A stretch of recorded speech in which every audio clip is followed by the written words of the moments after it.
Assalamualaikum warahmatullahi wabarakatuh. Perkenalkan, saya Nafisa Askaraditya Mokoginta. Saya Nabila Fatmarini. Saya Natasha Wadi Parianti.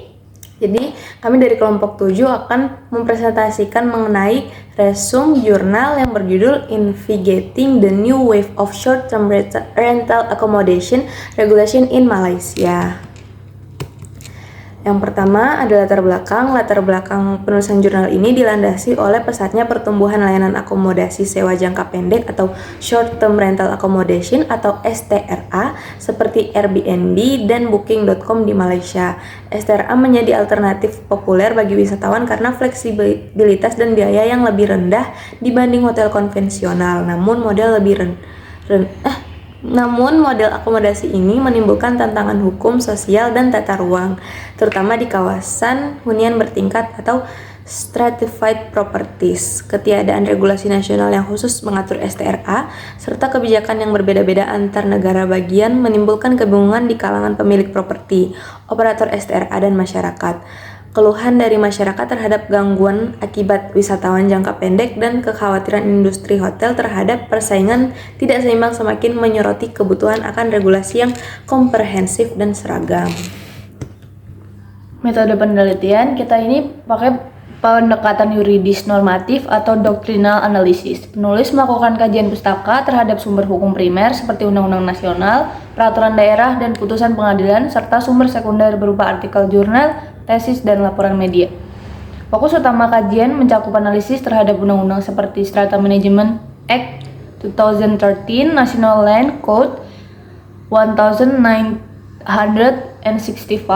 Town and Century Planning Act 1976, dan Local Government Act 1976. Penulis juga mengevaluasi regulasi yang diterapkan di dua negara bagian yaitu Penang dan Selangor, serta meninjau implikasi dari kasus hukum penting seperti Inap Salil dan Ors v. Fair Suites Mount Kiara Management Corp. Hasil penelitian menunjukkan bahwa regulasi terkait STRA di Malaysia masih bersifat tersebar dan tidak konsisten.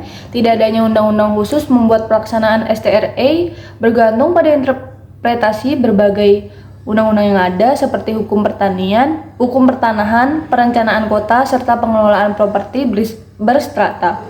Dalam kasus Inap Salil, Mahkamah Persekutuan memutuskan bahwa pengelola properti berhak menetapkan peraturan rumah untuk melarang kegiatan STRA, terutama jika bertentangan dengan kepentingan komunitas.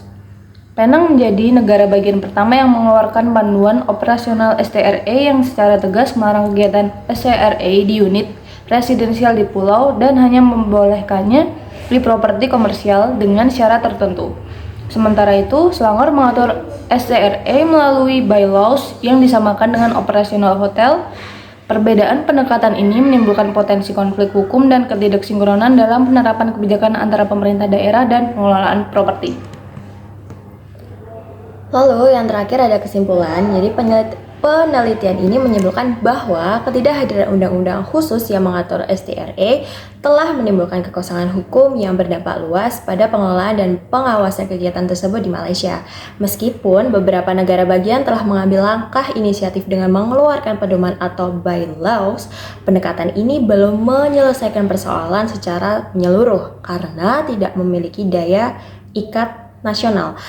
Oleh karena itu, diperlukan satu kerangka hukum yang seragam dan jelas guna memastikan keteraturan hukum, keadilan antar pelaku, serta perlindungan bagi masyarakat umum. Keputusan Mahkamah Persekutuan dalam kasus Fair Suites menjadi titik tolak penting dalam menegaskan otoritas pengelola properti, namun tetap perlu dilengkapi oleh regulasi yang lebih luas secara nasional. Sekian dari kelompok kami. Wassalamualaikum warahmatullahi wabarakatuh.